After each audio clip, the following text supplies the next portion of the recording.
इदा माता इब्नु आदमा, जब आदम की औलाद मर जाती, इन कतान हुआ अमलु, तो उससे उसके अमल का रिश्ता टूट जाता। मर गया तो न नमाज पढ़ेगा न नमाज का सवाब मिलेगा, न कुरान पढ़ेगा न कुरान का सवाब मिलेगा। इल्ला मिन सलास, मगर तीन चीजें ऐसी हैं कि अगर मरने वाला चला गया और तीन चीजों में से कोई एक कर गया तो मरने के बाद भी उसके अमल का रिश्ता टूटता नहीं है। नंबर एक पर है सदक़तिन जारियतिन, मरने वाला मरा और सदक़े जारिया करके चला गया। सदक़े जारिया, मस्जिद बनवा गया, मदरसा बनवा गया, कोई मुसाफिर खाना बनवा गया, कहीं पीने के लिए नल लगवा दिया, कहीं सबील बना दी, चलने के लिए सड़क बना दिया, आम लोगों के फायदे के लिए कोई चीज कर गया तो दुनिया से चला गया, लेकिन जब तक वो चीज बाकी रहेगी उसके अमल का सवाब चलता रहेगा। दूसरे नंबर पर सरकार ने फरमाया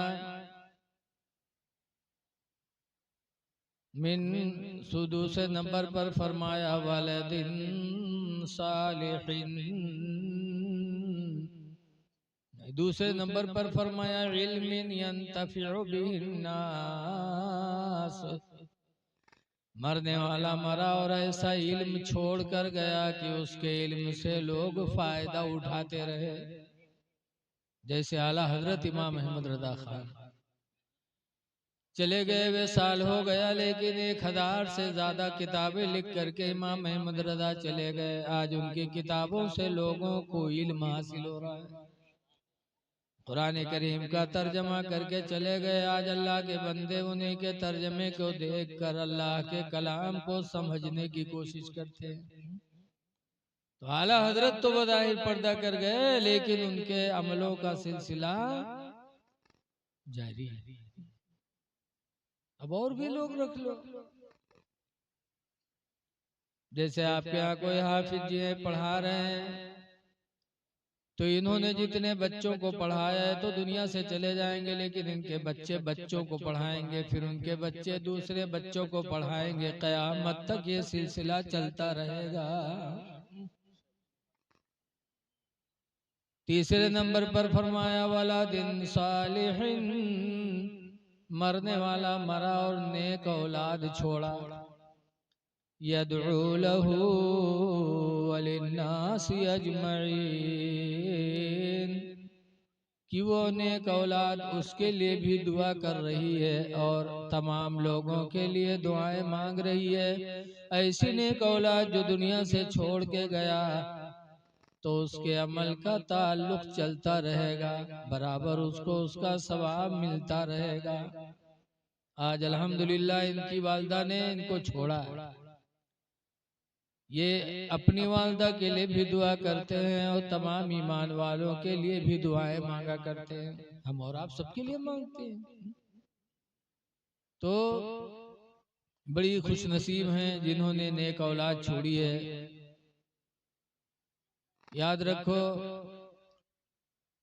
मरना तो सबको है ही, इससे कोई बचेगा नहीं। सब जानते हैं, चाहे हिंदू हो चाहे मुस्लिम हो, सबका अकीदा है कि मरना है। और इस मरने मौत से बचने के लिए, पुलिस से बचे के लिए कहो कोठरी में लुकाए जाओ तो बच जाइए हो, और मलकुल मौत से बचे के लिए लुकाई हो तो बचिए हो, नहीं बच पाओ। अल्लाह ताला कुरान में फरमाता ऐनमा तकूनु, ऐ मेरे बंदो तुम जहां कहीं भी रहोगे, युदरिकुमुल मौत, मौत का फरिश्ता तुमको पकड़ेगा। वलौ कुन्तुम फी बुरूजिम मुशय्यदा, और अगरचे तुम मौत से बचने के लिए किसी मजबूत कोठरी में बंद हो जाओ, फिर भी तुम तक वो फरिश्ता पहुंचेगा, पहुंचना है। अब सोचो कि लो हम बंद कर लिए ना आ पाए, तो ऐसा नहीं हो सकता। हाँ, कुछ दरवाजे ऐसे हैं।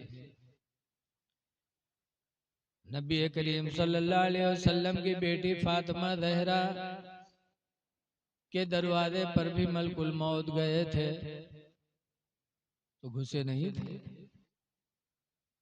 तारीख में लिखा है कि क़रा लम्मा नज़ल अलैहा मलकुल मौत, जब मौत का फरिश्ता फातिमा के दरवाजे पे उतरा, वक़रअल बाब, और दरवाजा को खटखटाया,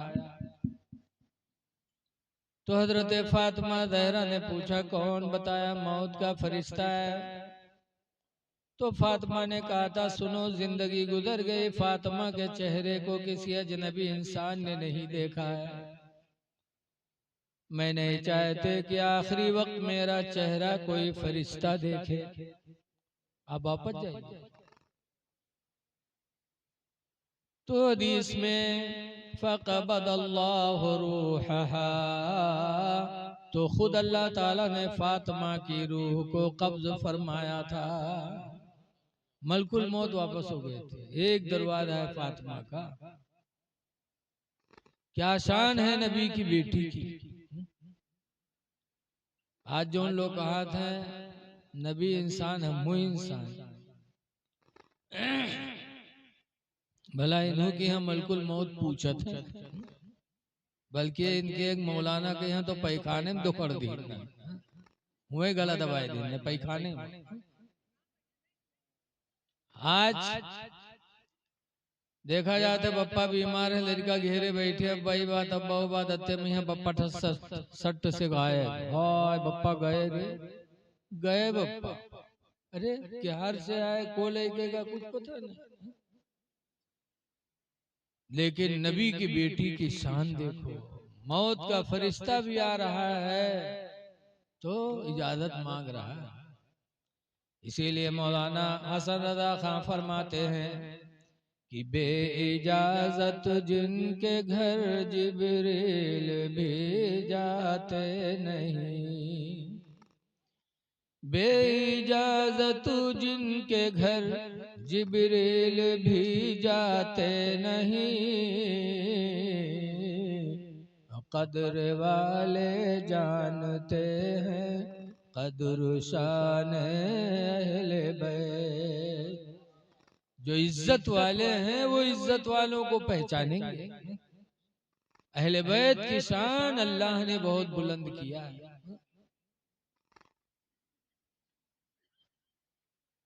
आगे आला हजरत के भाई मौलाना हसन रजा खां